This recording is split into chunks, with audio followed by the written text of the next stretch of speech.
I'm Lester Holt.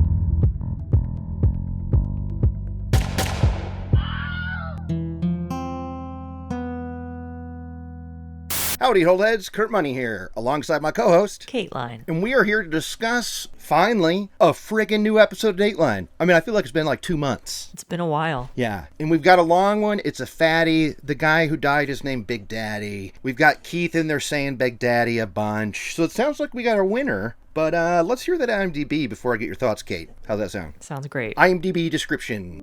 Gary Big Daddy Ferris vanishes. His family finds his remains on their estate. Investigation uncovers family conflicts rooted in jealousy and greed. Suspicion falls on family members as potential killers. Well, again, I'm not a fan of that. There are too many sentences. You could connect to some of those, but it kind of details the case. So hit me, Kateline. What'd you think of this Dateline? I'm still kind of up in the air on what I think happened. Oh, really? Yeah. Really? Yeah. Okay. So you potentially think the person who was convicted did not do it. Is that what you're trying to tell me right now, Kateline? Not necessarily, but how they did it, I have no idea. Okay, well, I've got a pretty solid idea that I'll present when the time comes. Okay. But that's interesting, because I thought for sure you'd hop in here. Well, anyway, let's do this. The story opens. We are in Atlanta yet again. Kateline's spot, huh? It's pretty far outside the perimeter, but yeah, it's a sprawling suburb of Atlanta, technically. Boy, if you own 10 acres, you can't live in a suburb, is my opinion, because that's where this took place. The farm is what they called it. It was like a dope-ass pad with multiple houses and a horse ring. This was a beautiful farm. Yeah. I loved this farm. It looked cool. I could tell, though, that when this all happened, it looked different because now it's a cocaine farmhouse. Now it's an all-white Joanna Gaines looking ass thing. But in the crime scene photos, you can see what it originally looked like when they owned it, and it was better before. Yeah. It's still beautiful, but it had more character before whoever bought it renovated and it. then do whatever they do to it. Mm-hmm. Yeah, it looked like a dope pad. I would love to go there Mm-hmm. just to party and stuff. I mean, it looked like it was... Well, okay, here's one thing. I told you that I was going to be coming for the defense attorneys in this episode. I warned you via text. I said, look out! But I've got somebody else in my sights, and his name is Keith Morrison.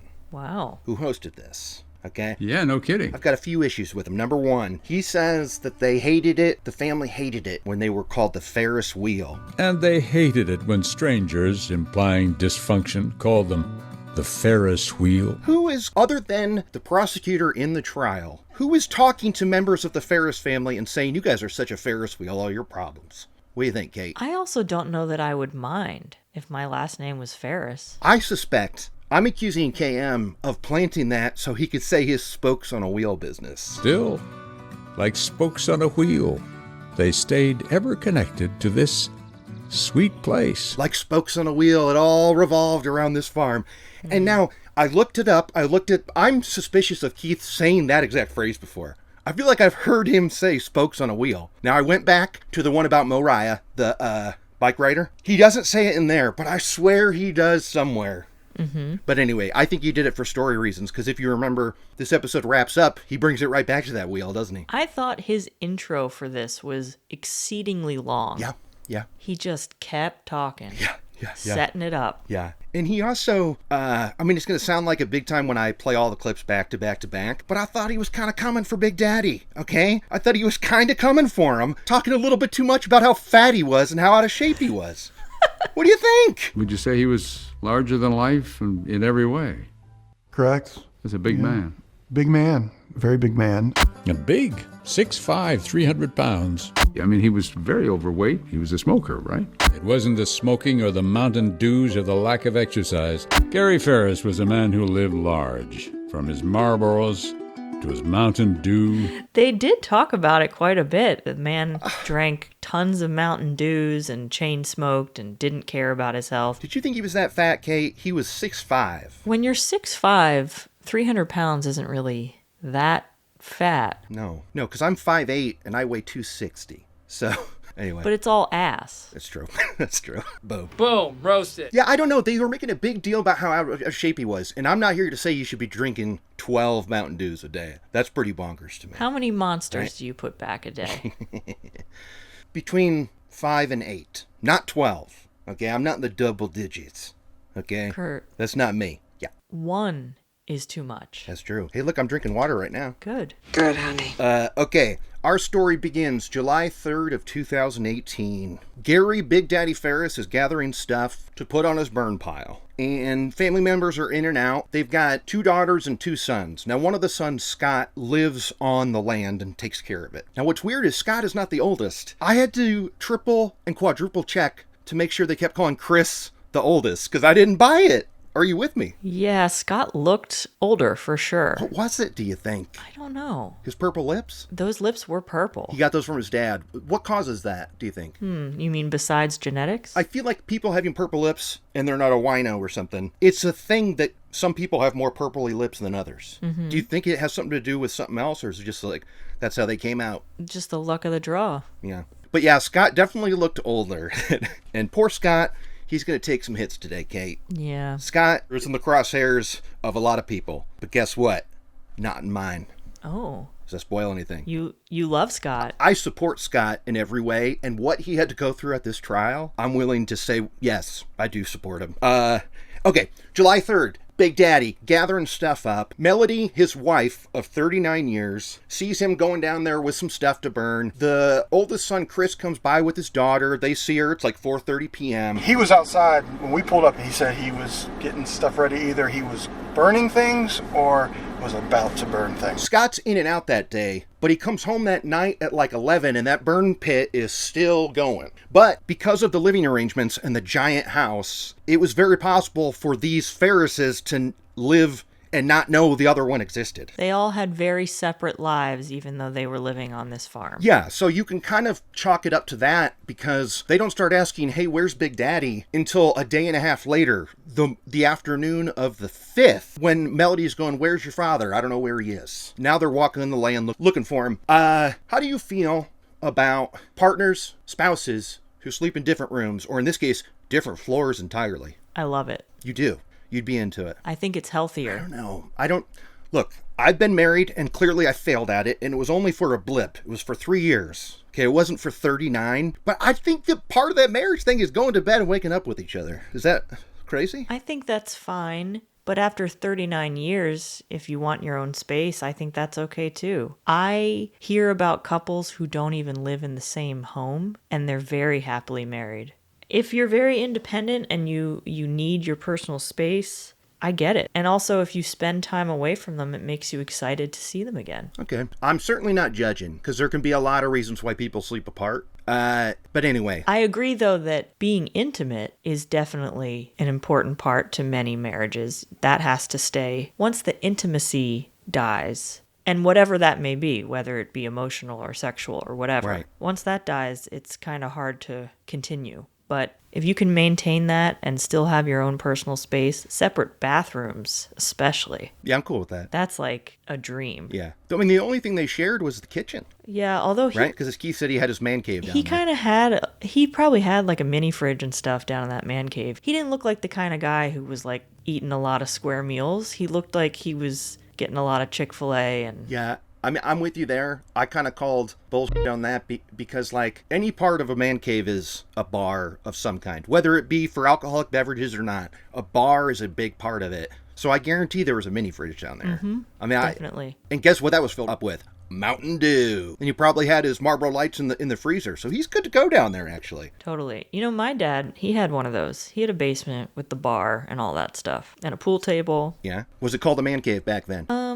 No. No. When did that happen? House hunters? Maybe. Okay, so here we are. It's the late morning of July 5th. Nobody knows where Big Daddy is. So they're looking all over, and they even go to like a trail cam, which they use for hunting stuff. Just critters on there. There's no footage of where he's been the past day and a half. And then they go, let's go check out this burn pile. And what's at this burn pile, Kate? Well, they see a lot of stuff that has been burned, but as they start to look a little closer, was it Chris who noticed something underneath a piece of debris, and he pulled it back and saw that it was a human skull? He saw... Wait, I wrote it down. Teeth and an eye socket. So I grabbed a very, very small piece of it and lifted it up enough to where I saw teeth in the eye socket. A human skull. Yeah, I forget if it was Scott or Chris, but one of the sons were like, oh, deep in the center of this burn pit is Big Daddy. They knew. They knew it was him. Yeah, and so now they got a murderer on their hands. But the cops aren't convinced of that yet. Tell me what the first thing cops think when they come out to this place, other than, boy, I'd like to live here. I mean, they make a point of saying, Keith has a line in his VO of like, oh, once they were done admiring the place. Do we know that that's what happened? That those cops were really walking around to the grieving family being like, wow, how much you pay for this? That's a really nice fence. I think everyone that arrived on that property probably looked around and thought, man, I'd love to have this. Yeah, that could be reaching on Keith's part, but I mean, they had the detective talking about what his first thought was. Do you know what I'm talking about? No. Detective shows up and is like, and we thought, this happens. People pass out and fall in fires. So we thought a guy was probably cleaning up his yard, burning some things, burning some debris, got hot, passed out, fell into the fire. So that was their first thought. Right. Well, he said that they see this a lot in this part of the country where it's like you have big burn piles and sometimes people are either drunk or tired or they have some kind of medical episode and then they fall into the fire. Yeah, but they eventually come to this conclusion, and maybe this was the KM stretch story-wise, but that was like in the next act where they're like, and it was actually, they were talking to another detective who finally said, well, his whole body was in the fire. Like, if somebody passes out in a fire, like, his legs are sticking out. Right. It's usually not, the body's not consumed that much. Like, I don't know. Maybe I just think I'm a pretty dope detective, Kate. But I was like, guys, really? His whole body's in there. What do you think, you did a cannonball in there? I agree. I thought it was weird, but if they see this often, then I don't know. I can't argue with that. It's hard to tell because they could be dinguses. True. And I feel like we're coming into this ready for a murder because that's why we're in this biz. But a lot of times, like, I wonder, it probably does take a minute for them to go accept the fact, like, this is not an accident, it is a murder. Because they even say, like, murders never happen around there, right? So it's probably going to be weird for them to make that switch. Also, they probably want it to be an accident because if it's a murder, that's more work for them. Oh, yeah. Big time. But they knew it was a murder when they found something in the fire. And this, I did write down and I found it, okay? Detective goes, bullet found in the meaty flesh of his ribcage. Woo! Pretty graphic description. A bullet was found lodged in some meaty flesh on a rib bone. So one of the cops takes Melody to the patio and starts talking to her. And her thing is, right off the bat, she's like, listen, my husband had spells and there were a lot of fireworks last night. So I did not hear gunshots. And it kind of sounds likely that he, fell in. He did have a medical history of spells, and that wasn't something that she was just making up. And I have often said that the best time to shoot someone would be the evening of the 4th of July. Yeah, I agree with that. Even in a 10-acre place. I mean, not to give too much away of the areas that we live in, but we live closer to strangers than the Ferrises did. I think it's safe to say. Yes. So you think they were still hearing a lot of fireworks out there? I was skeptical of that. There was a ton of, fireworks and firecrackers and all kinds of stuff going. I don't know. Having only lived in cities my whole life, I know how loud it is. Yeah. And how it's just constant for hours. But out there, I can't imagine that. I don't know. Because where I grew up, which I won't say where, of course, it wasn't as urban. There were some farms nearby. And 4th of July, I'm trying to think, it wasn't like fireworks were just going off constantly. But then again, I lived near an outdoor gun range too. So hearing fire... You lived by an outdoor gun range. Oh my God, have I got the FF for you? Have I got the FF for you, Kate? Somebody shooting at an outdoor fire range, loosey-goosey, goes over and kills somebody. Oh no. Yeah, it's pretty wild. Anyway, that's for another day. Maybe it's an ILH episode. Join our Patreon. Okay, here's what I'll say. Melody is definitely planting the seeds of her defense and what she thinks happened, because she's quick to point out how unhealthy he was. He takes his blood pressure medicine with a Mountain Dew, and he said, and chases it with a cigarette. Quick to point out that the fire was massive, and I told him, don't you dare go to bed without putting that fire out. Mm-hmm. Told him, I said, you are not going to bed and leaving that fire. How big was the fire when he lit it? Massive. I mean, it was massive. And I say this because, we all have our suspicions going in, but it's pretty clear that none of the lady Ferrises are in this episode, right? So right off the bat, aren't you thinking it's either the mom or one of the sisters? Because the two bros are all over. I thought for most of this episode, up until the very end, that it was going to be about one of the sisters. Yeah, you would think. Maybe the one with the felon for a husband. Right.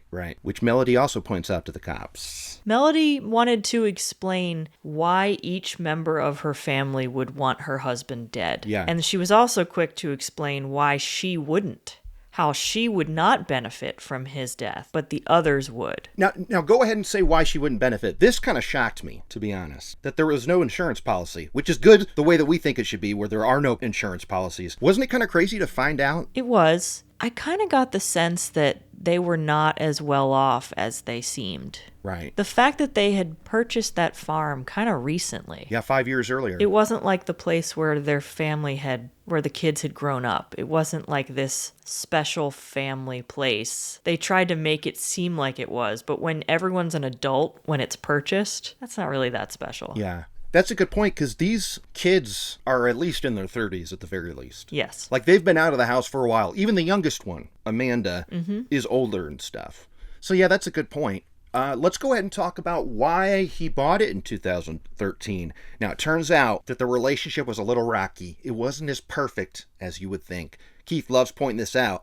And a few of my list items, he's like, Kurt, this is for you. Kurt, this is for you. Right? Mm-hmm. There were a bunch. I mean, almost like an Agatha Christie story. They got married super young while they're in college, started popping out kids. But then it's like 5 or so years ago, Melody gets busted sleeping with her husband's sister's husband. So her brother-in-law, she's busted by like a friend of a friend. It's like, hey, I saw him grubbing. Tell us about this. Ted, this was wild. So we meet Big Daddy's sister, and she's there interviewed. She's being interviewed, and she's recounting that a friend of hers came up to her one day in town and was like, I saw Melody and Ted grubbing. And she's like, Ted? Ted? My Ted? No, it can't be. No.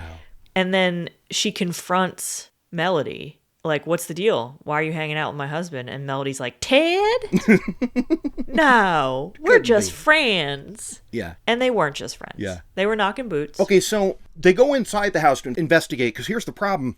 Dude's body is so toasted, and there's no stuff going on around the body, around the fire. We don't know where he was murdered. Technically, it could be anywhere on this 10-acre spot, right? Mm-hmm. They go inside, and they find a few blood spots and actually a loose bullet. What do you think of this bullet? It was I don't know. It looked like, Keith said, I think that it looked like maybe someone had just dropped it there, like planted evidence, but at the same time, it was in kind of a weird place, like on the side of a rug, the base of a chair. Was it a casing? No, I think it looked like a spent bullet. I mean, it was all like crunched up and stuff, but there was no blood on it. And there was no place where it had impacted? There was no hole in a wall or anything? No. That makes it feel like it was just dropped there. Which could be the case, because another suspicious thing is Scott, so he was shot with a .38, right? They found a bunch of .38 bullets in Scott's dresser drawer. You remember this bit? Yes. And he says, I have friends over and we shoot, which I think seems very reasonable on a 10-acre property. Oh, absolutely. I mean, that could be just a loose bullet. I mean, they're a gun family. I don't know. I know people who live on way smaller properties that just go out shooting in the back.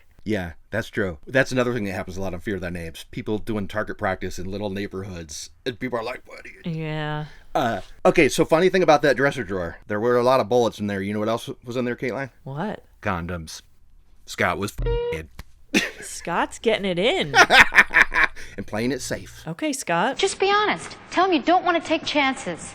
And sex just isn't cool without condoms for protection. Melody was quick to point out how much the sons should be looked at, right? I mean, right off the bat, she's going, they're money hungry kids, and all they do is mooch money, blah, blah, blah, blah, blah. Mooch. She had nothing good to say about her own sons. Or the one daughter. With the felon husband. Right? Now, you hear that about Scott. He's got the bullets in his room. Another suspicious thing about Scott is he's saying there was a gun in the house and now it's not there. But the gun he's looking for, it was when they didn't know that Big Daddy had been shot. I'm not turning an eye up at this. Are you, Kate? Are you suspicious, Scott, because of this little gun sitch? No, because if they didn't know where Gary was, maybe they thought he had taken the gun to go do something with it. Maybe end his life. Maybe he got into a scuffle with someone else. It was just, He was probably thinking this was evidence that something was amiss in general. Did it seem strange to you that Scott would be going around the house looking for whether a gun was there or not? It was odd. And then we hear about the fact that trail cam that he went to go look at, after he saw Just Critters, he deleted it. Where's your head at on this? Because usually I'd be jumping all over this. But this one I have a defense of. So the one way to spin it is that he saw either himself on there or something shady that could incriminate him, and he deleted the files. But also, the other way to look at it is he's an innocent guy. He went down there. The trail cam had nothing on it but critters, so he deleted it to make space for the next round of footage. And there's nothing suspicious about it at all. And he wasn't thinking, like, because he was innocent, he wasn't thinking, like, this'll be shady. He was just doing what he always did, delete the files. Yeah, and I mean, I feel like this happened at the beginning of the search when he was like, Dad's somewhere. And so he's following the routine like he does anyway, because he cares for the property. Yes. So, like, he's not thinking murder. He's literally just thinking, like, oh, I don't see him on here. Oh, well, delete it. Yeah. Now, one thing that shows love to tell us about is how stuff that's deleted is not really deleted. But apparently that's only on computers, I guess. Like, didn't you want somebody to say, like, okay, but nothing's ever deleted. Give me that thing. That's a good point. Although, if it was on a little memory card, that does get deleted, right? If you format it, but the whole thing with deletions is that space is just marked as being able to be used. It's not deleted until you fill it with other space to take up its spot in line. You see what I'm saying? So maybe no one really knew that. Yeah, that could be it. And I'm surprised it didn't have like an app thing. Didn't that seem weird he had to go out there? It's 2018. I don't know. I mean, I don't know what kind of tech is in hunting stuff in your yard. I mean, this is a world I know nothing about. That's true. I know that tech is pretty cutting edge for fishing. Yeah, it is. It is big time. It's big time. But maybe trail and hunting cams and stuff aren't quite there yet. And as the cops are investigating the house, they also find Big Daddy's CPAP machine. Now, I have a big history with these puppies. What about you, Kate? Do you know anything about the CPAPs? I tried so hard to get a doctor to diagnose me so that I could get one of these because I know that I have sleep apnea. I did a sleep test. Okay. I did an at-home sleep test and it failed. It didn't record anything. It was a waste of time. So then I had to go and do an in-office sleep test and sleep there overnight. And I didn't sleep a single minute. It was so uncomfortable and weird. Of course. But then they came in the morning and they're like, okay, you're all good. You don't have any sleep apnea. I'm like, bro, I didn't sleep. Yeah. Isn't that proof of something? Yeah, but they were like, you're fine. And I went back to the doctor like, I'm not fine. Yeah. Dude, if you go to a study and sleep somewhere else overnight, give them the thing. I mean, that sounds like a pain in the ass. It was. It was a pain in the ass and very uncomfortable. So I thought about just getting one without insurance. But pricey. It's pricey. The upkeep is a lot. If you don't have like free parts coming every couple months, I would worry about inhaling bacteria, and I don't need some kind of like brain amoeba right now. But I am familiar with them. I think they're great, and I think more people need them than not. It's weird that they're so stingy with it. I get being stingy with like habit-forming drugs, but a CPAP machine is like, what the do they care? Mm-hmm. What do they care? It's just like a little nozzle thing that you put distilled water in and breathe it. Now, my money has one, and she's had one for a while, and I know what you're talking about. The old kind that she had, she was like, it was going to kill me because it was a sponge in there that kept getting reused, and she's like, that's grosso. That's not That's great. what you're saying. That's not great. Because the tubes and stuff, they have condensation, and you got to clean that, and I know that I know how little I clean my water pick. There's no way I would be on top of it enough with a CPAP. Yeah. You got a water pick, huh? That sounds like a Kateline thing. You and your perfect chompers. That's part of it. They are perfect. So they're looking at the CPAP machine because it actually, this is kind of teched out. This CPAP machine is programmed to collect user data. And it can tell the last time it was used. And the last time this thing was not used Tuesday night. So the last time he was seen going to a fire pit, he had not used it. Right. So the last night he used it was the second. No, the third. Oh, yes. The night of the second. Yeah. Because on the third, he never plugged it in. He never used it on the third, or the fourth, which means he did not go to sleep on the third. He died that night. Yeah, and I would say it's a pretty safe bet to say he died that night. But Keith presents this CPAP and he says, except. And I'm like, what are you talking? You're proving your point with this CPAP business. Except that while searching Gary's basement basement dwelling, an investigator came across this CPAP machine. I don't know. It sounds like I'm really coming for Keith, but Caitlin, are you with me? Was he just trying to give some kind of opposing argument to keep it interesting? Perhaps. So again, we're back to the Melody chat. Her sons they suck, and so does one of my daughters. And then the cops, they go through the regular rigmarole of, hey, you ever cheated on your husband? We're not going to find, like, male DNA in your bed sheets, are we? When we test your bed sheets, we're not going to find any male DNA in any way, shape, or form. When we test your vehicle, and we swab the seats, and we swab the back seat. And what's she say? What's Melody say? Well, at first, she denies everything. No, of course not. Nothing in my car, nothing in my room. No, I would never. And then they start naming names. They're like, okay, well, what about Ted? And she's like, oh, well, yeah, but Big Daddy knew about that. And they're like, okay, well, what about Roy? Because you have a credit card in your wallet that's addressed to someone named Roy. Who's Roy? And they're thinking, we got her. And she's like, oh, Roy. So my She says, that's my cousin's husband who died. Who's Roy? Well, Roy is my cousin's dead husband. And they're like, oh, when? And she said, a couple years ago. I had been helping my cousin. 4 years ago. 4 years. I had been helping my cousin with things, and it was just easier for me to have one of the credit cards to help her pay for things. But I haven't used it in years. And they're like, okay, so if we check that credit card, there's no activity on it in years. And she's like, that's correct. Which, as we find out where this card came from, we find out that's not true. But they never said that it was used, because her thing is, I didn't realize I had it. It hasn't been used in 4 years.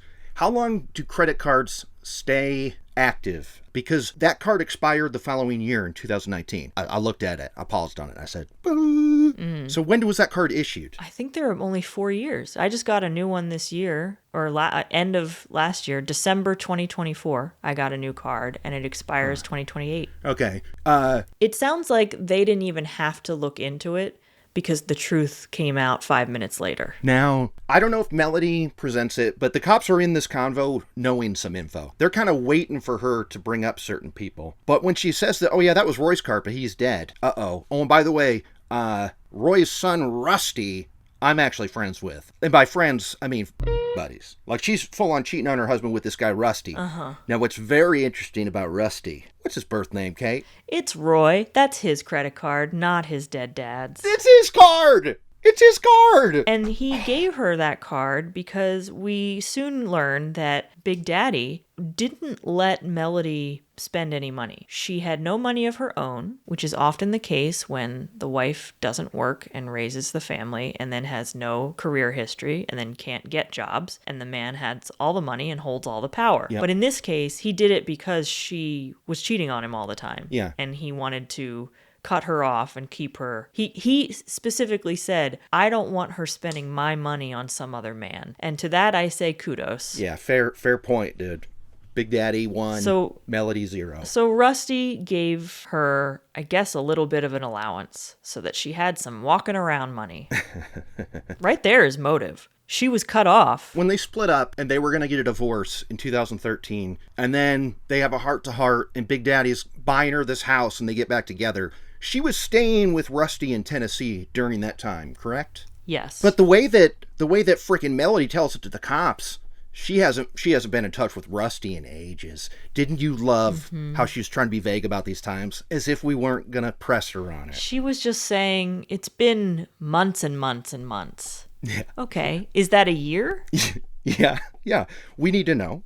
Is that is it like babies? Like 18 months? Like what's the timeline? We learned from the sons that when Big Daddy bought this farm, it was to bring the family back together. Melody agreed to come back into the marriage, and Big Daddy asked the kids to accept her back into the fold because they were all really upset with her for cheating and breaking the family up, understandably. Although, you're adults, get over it.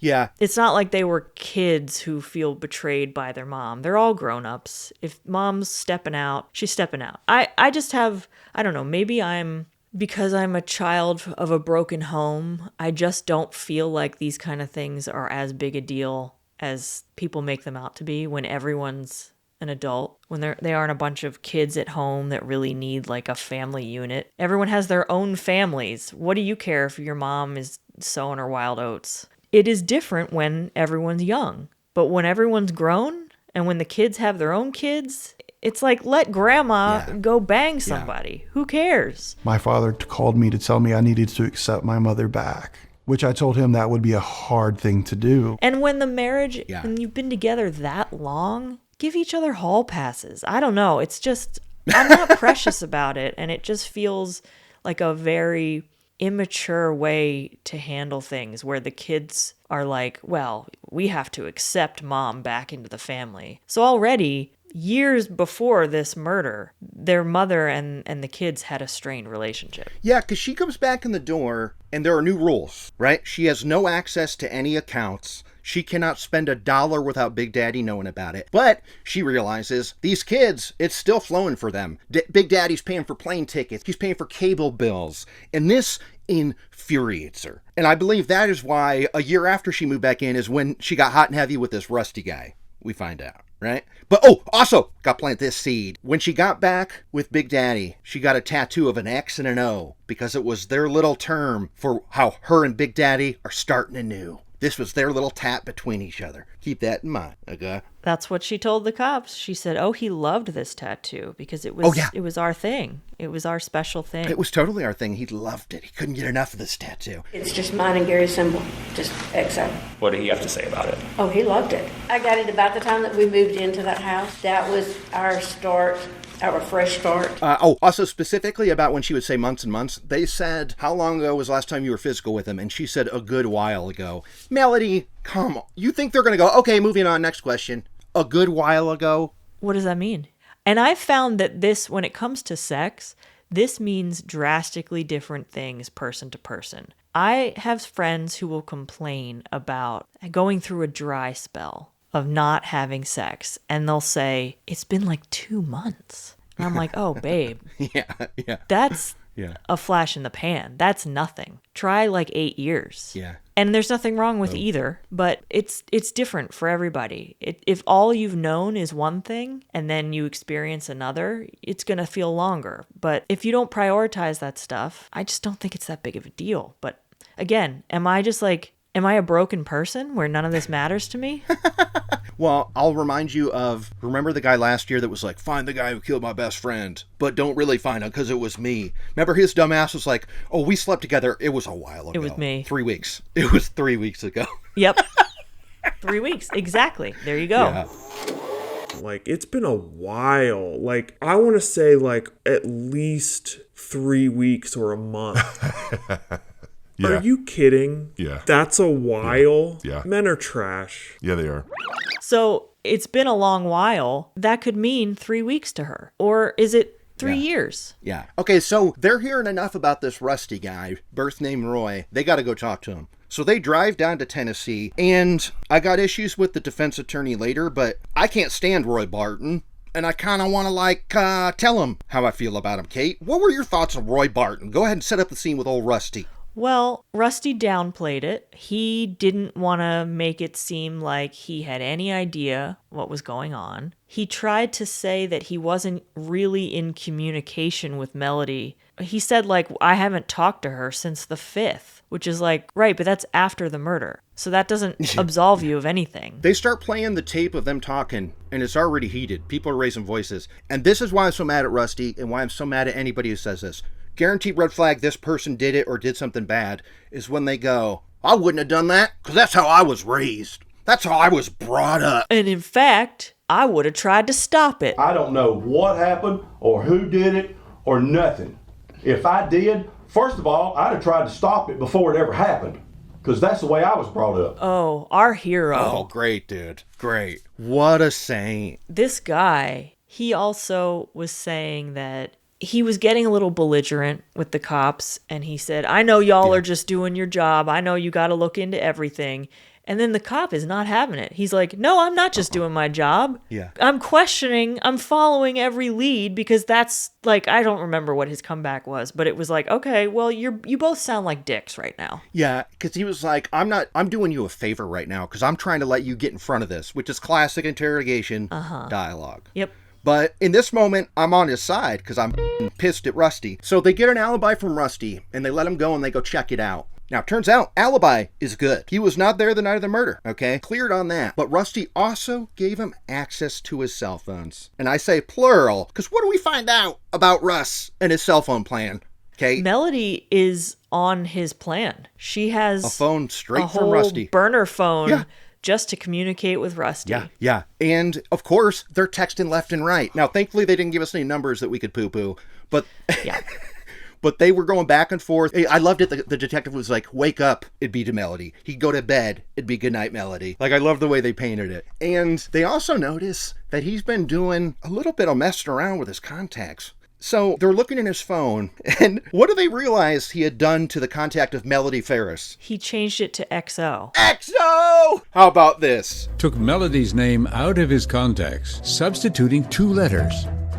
XO. What an idiot! This phone is the reason why this all falls. Mm-hmm. I mean, I'm shocked there's no charges brought against this dum-dum. Yeah. Because he clearly changed it. Not only, so he changed it thinking he'd be smart, but putting that nickname in there, it's like, dude, you stepped into it so hard right now. You have no idea. By letting us know that you know about XO. And it's like, because they're referring to like an old cognac. It's like a drink. It's their favorite drink together. The symbol of a beverage they enjoyed together. Whatever. It doesn't mean hug and a kiss. It means alcohol. Yeah, it's like we like to booze it up with this. It's not like, thanks, Gary. Thanks, Big Daddy, for taking me back. Hugs and kisses. And they also see that he's Googling stuff. And again, I say, Rusty, you dumb shit. He's Googling, how do you delete text messages? And how do cops find text messages? Rusty, you dip. I mean, ugh. Dumbass. Oh, I can't stand this guy. I really can't. So they go back to him. They drive back to Tennessee to tell him all this info. He goes out to talk to his lawyer for a moment. This is when he comes back in and says, guys, you know what? There is one more thing I need to tell you about. Is this the text message that says he's in the fire? I think it was a phone call. But yes, this is that moment. He talks about a phone call he had with Melody where she says, Gary's in the fire, which implies she was giving him updates as she killed her husband. But Rusty tries to say that didn't happen until the 5th, and she was just telling him that they had found Rusty in the pit. Which he calls back to tell him that. I mean, initially, when he's in there with the lawyer, he's going, she sent me this before we knew he was dead. That's his whole point, and what his lawyer is telling him to say. Probably the last minute of the last conversation, she said, Gary is in the burn pile. No, she said, he is in the burn pile. And I said, what? And then the next day he calls, and you know what? I got my days mixed up. It's actually after they found the body, which I'm calling BS on. Yeah. I mean, right? Also, they can look at the phone records and see when that phone call or that text happened and the timestamp on it. Yeah, that's true. Did they not look at that? Maybe they did. They did not tell us about it, though. I mean, that could have, because the defense jumped on that. I mean, that was one of their shining points. That to me would have been the whole case right there, when that text or call happened. Yeah.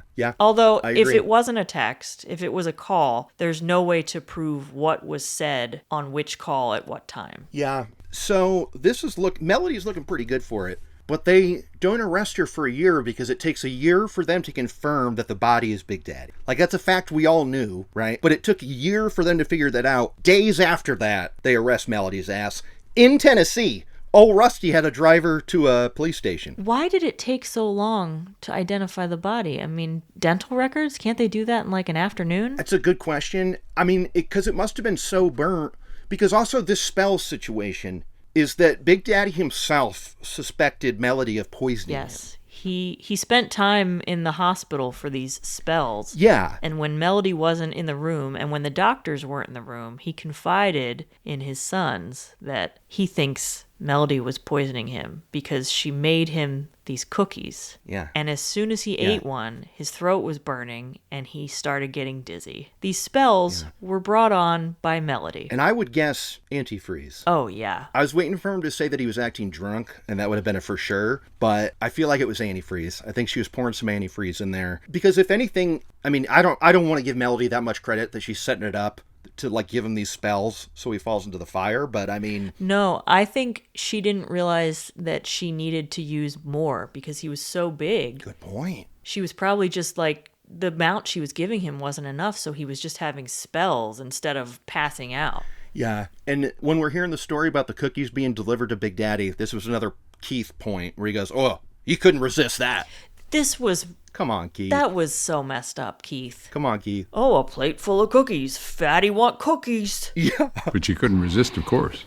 No, apparently not. I feel like the son is even taken aback by it. He's like, yeah, I guess he couldn't resist it. You yeah, prick. I guess he really liked those cookies, dickhead. Yeah. Oh.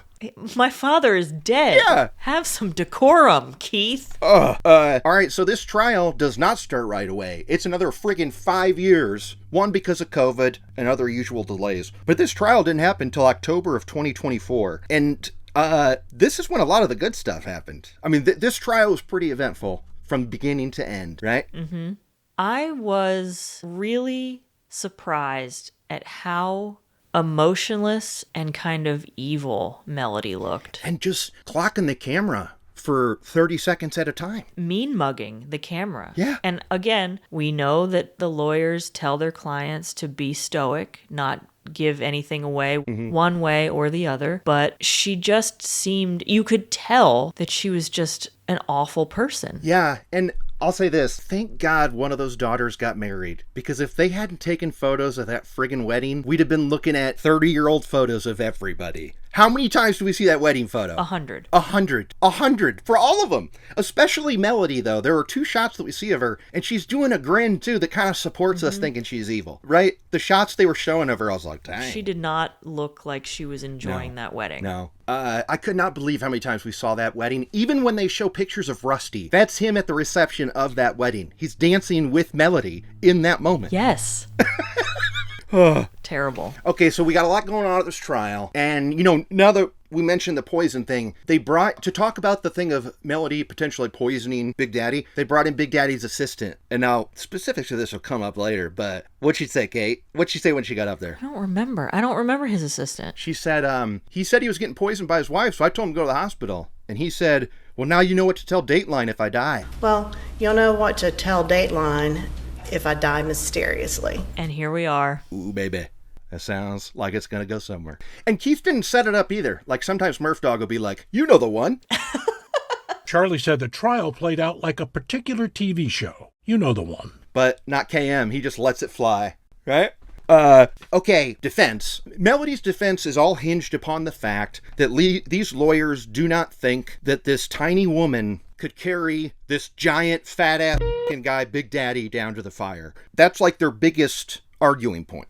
Is they say no way. And this is what? This is my biggest hang-up. Because I do think Melody is behind this, but I don't understand how she physically put him down there. We saw why. The tractor. We know it. I know, but how did she get him onto the tractor? She put him on a sheet and pulled the sheet. She couldn't bring the tractor into the living room. That's assuming that he died in the living room. Look, I think there's a reality where he got shot outside and it was downhill. We can agree to that, right? The burn pile was downhill. Mm-hmm. She could have used the tractor to push his body down there. Like they were saying how some of the blood in the house was when he got bit by a dog. Here or there. Like I'm not here to say he was shot in the house or he wasn't. But there were tire tracks of this tractor next to the fire. And what appeared to be matching tracks near the burn pit. The son said he taught the mom how to use it. She asked me to teach her how to use it. And it was very easy to use. So that to me is how she did all this. All she had to do was get him out to the garage. But were there tractor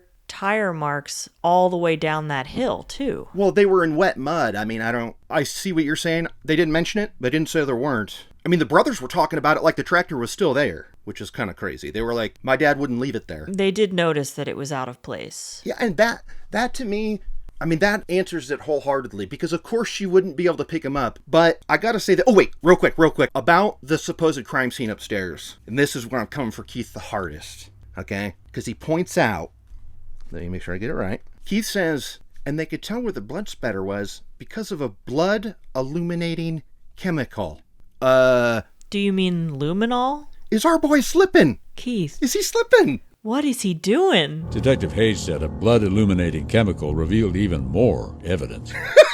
Bolo? Bolo? Yes. I couldn't believe that he didn't just say luminol. It made me wonder if there was like new advancements. That's wild. But I couldn't find anything. So like, he's talking about luminol. That was another slip up. I'm like, Keith, dude, that's like a rookie maneuver. Like, I feel like if Blake said that, Blake, what's her name? Blaine. I feel like if Blaine said that her rookie year, I'd let it slide. But KM, you've been in this game a long time. We all know what luminol is. Yeah. Anyway, that was pretty funny. Okay, back to this weight thing. This is where okay. So the defense, in their wisdom, to prove how that tiny, old, frail Melody could not carry this body down, what was their big display, Kate? What was this performance they put on in the trial? This guy was stacking up bags of, was it sand? Rock salt. Yeah. Until it weighed about the same amount as Gary. So it was like 300 and some pounds. And then he tried... Yeah. And he was being very dramatic. He was slamming these bags down just to show how heavy. One at a time. He was walking back and forth. 8 bags total. So this presentation took 30 minutes or something. And then he tried to push these bags and he couldn't move them. And he's so much stronger than Melody. And that was their whole defense. I am 185 pounds. And that's all I have. And he was pretty proud of himself, this little He was like, I was trying to think of how to represent that she couldn't do it. But I've got news for this guy that I hate with every bone in my body. You also proved that Scott probably couldn't either. And that the only way this body was moved was with a tractor, right? Because why do everybody said, but Scott could. Why? Because he's tall? Like, nobody can move a 300-pound body by themselves like that. Like, you're proving against your point here, bro. That I did not even consider. Yeah. They're acting like Scott's Mr. Tough Guy.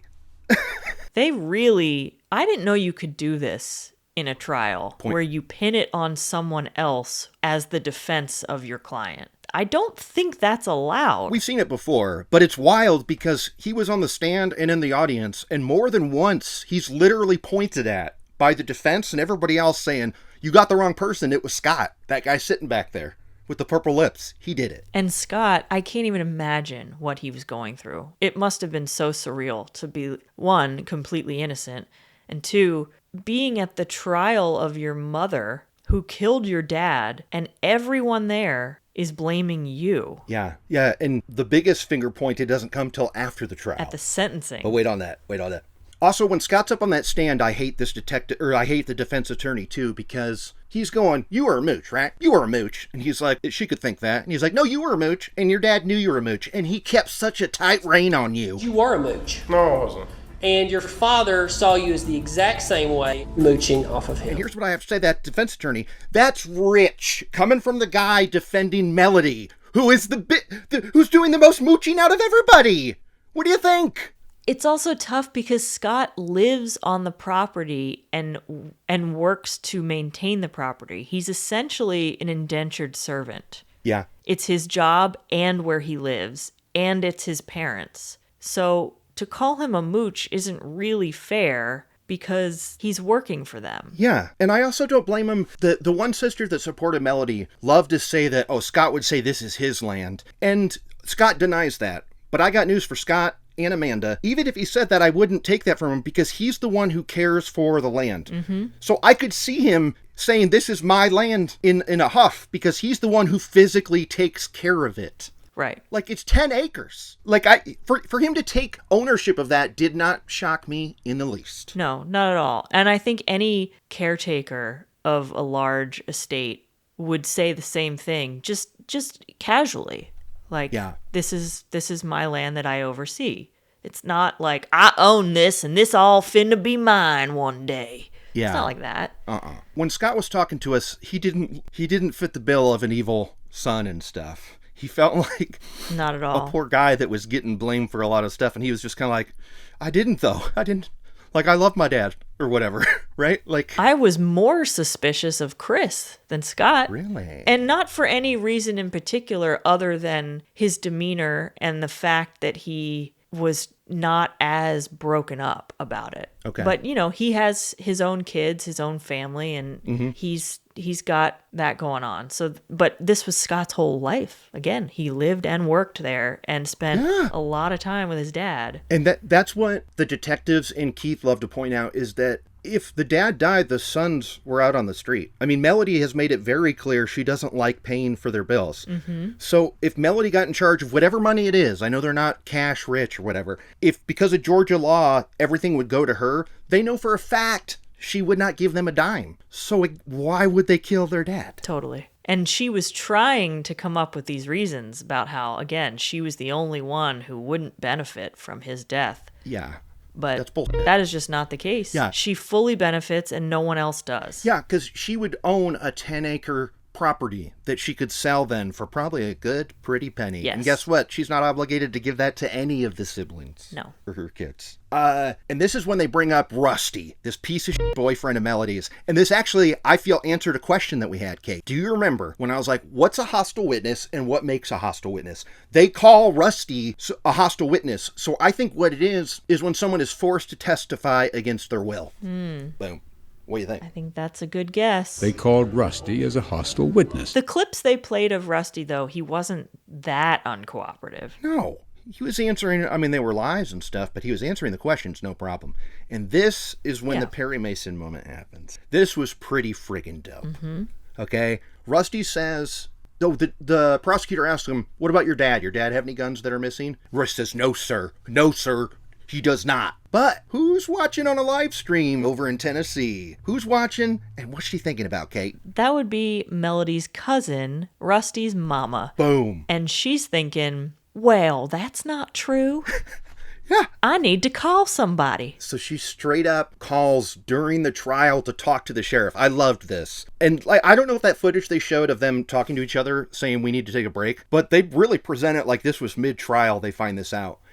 So she calls and is like, I'm on my way down there. Put me on the stand. Have I got a story to tell? Because she has a gun, a 38, mind you, which she calls a snub special or something. He had given me this 38 snub nose special. I think it was 79 for Christmas. Again, it's a midnight special, right? We had one recently. It was a snub-nosed 38, commonly referred to as a Saturday night special. But she gets up there and is like, my husband gave me this gun for Christmas in 1979, and it's missing. And who would be the perfect person to take that weapon but the person who admittedly has been caring for this cousin in her old age, Melody. Right? Yep. That's the whole reason she had Roy Barton's credit card, is because she was caring for this cousin. Yeah. So this is looking pretty bad, huh? She's the all-star. She is, and I'm glad she spoke up. And this put the nail in the head, or this was the cherry on top of the cake of all the reasons I hated the defense. Because the way they tried to... You're putting cherry on a cake? What do you put it on, a sundae or something? Yeah. Yeah, maybe. I think you're right. Well, wait, that's a saying. You put it's a cherry on top, but I think it's like an ice cream sundae. A cherry on top. You don't be putting cherries on cake. Okay, well, my cake is made of ice cream, so it still fits. Okay. Gotcha. So this cherry on top is the defense going, well, she's a good Christian. Icing on a cake. That's it. Is it? Yep. Okay. The cherry on the icing of the cake, the defense totally denies, and they say, look, she's just a good Christian woman, and she wanted to be able to show her face in town. I ask you, Kate, how does that make her be able to show her face in town? She lives in another state. She lives in another state, and her son is still cheating with a woman whose husband died. Right. Like, the facts are still there. What does putting her face everywhere, how does that save her? It does the opposite. Oh my God, did I crack up when she goes, yeah, they tried to say that. But the reason why I called was because I was missing my gun. She wanted her gun. She just wanted her gun back, dude.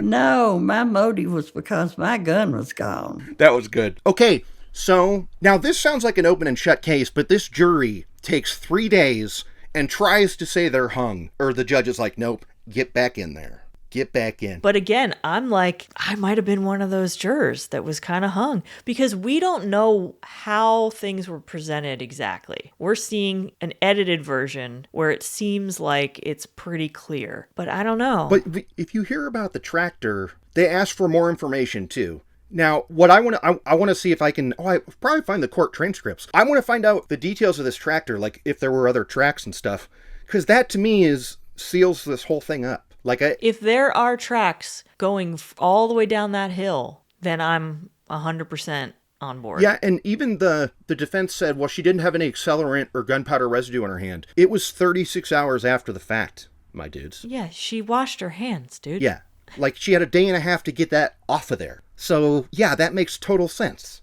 Ugh. But she's found guilty, 30 years. She's going to be 90 when she's up for parole. But we're not done talking. Because what happens a month later? We've not seen the last of Melody. Nope. Then a month later is their sentencing. Yeah. And she wants to read a statement. And what you say here, Kate? This was insane. She still absolutely categorically denies having anything to do with the murder. She's crying and she's blaming Scott for everything. I know Scott killed his father. He took my husband.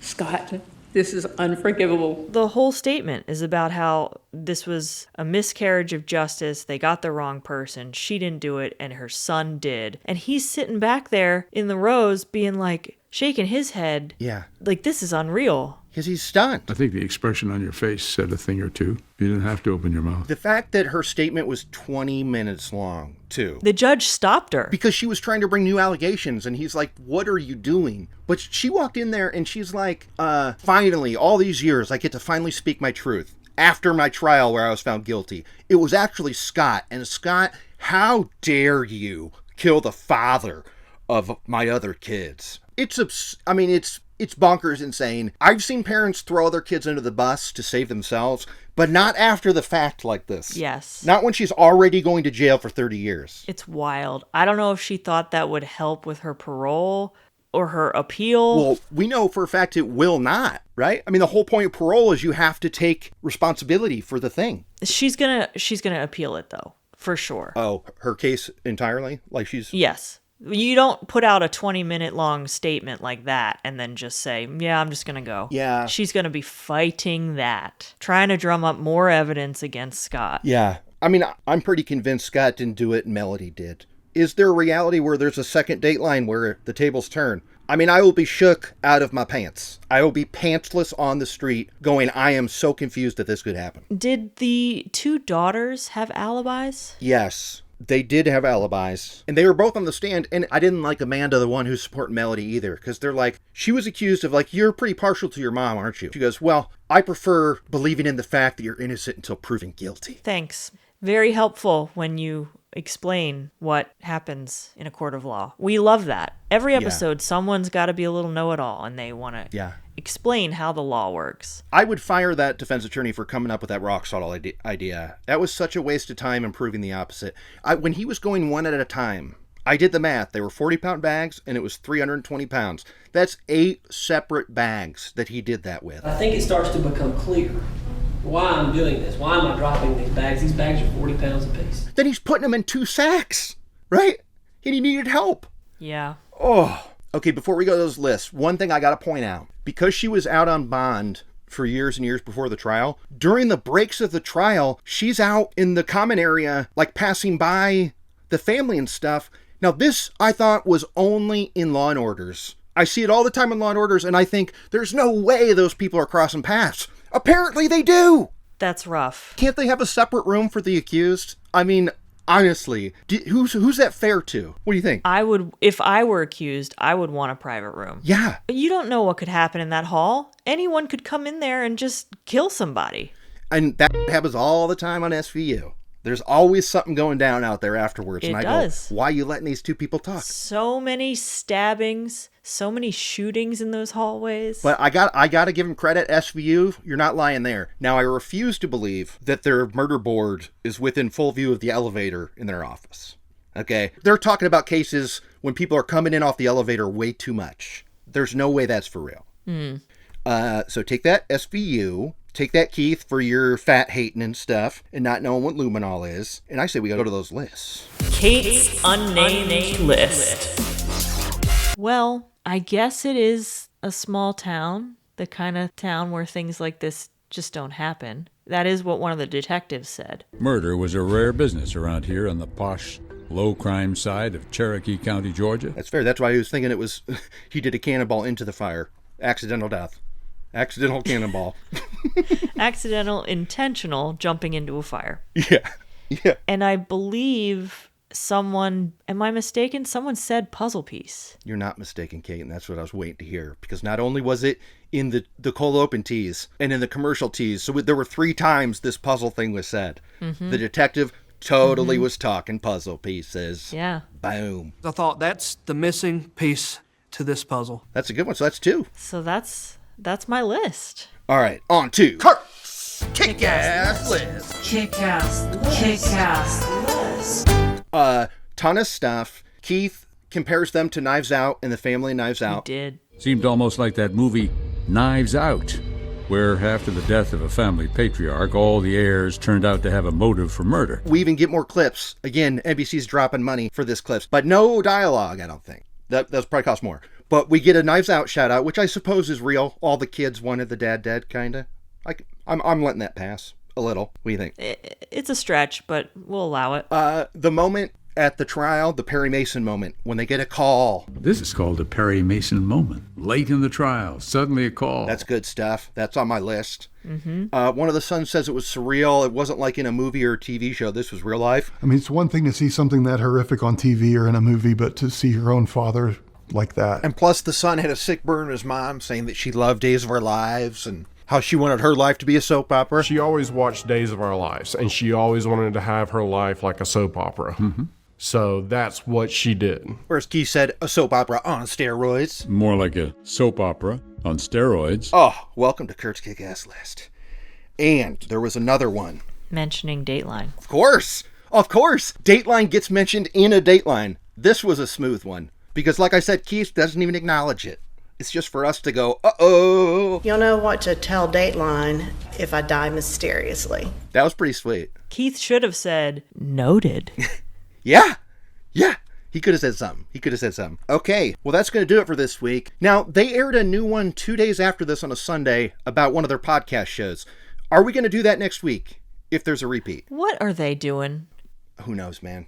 And freaking knows. I told you this, but I gave Jillian Eyre for this because she was saying there's a new episode tonight. And I said, Mom, the only new episodes this season are on Fridays. It's not new. It may say new. Maybe it's new to the channel you're watching, but it's not new. Yeah. I had to apologize to her. Did you really? It was new. Did you really? I did. Was she like stoked? Was she like, it's about damn time? Or was she like, what are you talking about? She gloated. Okay, good. She deserves it in that moment because even on my site where I track what I watch, they were listing that as episode 12 of season 33. So like, even though Dateline has not talked about it on their Instagram or anything, that's officially the next episode. So will we talk about that next week? I don't know. I guess it depends what airs tomorrow, right? Or today. Mm-hmm. But anyway, I would encourage the Holt heads to go to our YouTube channel, ILH, to check out video of this. And also our Patreon. For $2 a month, we talk about things that are Dateline adjacent, like crime shows, or totally normal TV shows that are kind of about a murder. And that's why our newest episode is on an episode of Star Trek Voyager. Right, Kate? I had a great time doing that one. Hell yeah, you did. I heard the word was that some people were getting lost with the names of the aliens and stuff, but they still had a great time listening to it. That's good times. I think that's solid. What do you think? Should I not have told you that? I don't like hearing that. I'm sorry. Okay, I'm not going to tell you said it then. And on that note, I'm Kurt Money. I'm Kateline. I'm Lester Holt. For all of us, I'm Lester Holt. Good night. Ted?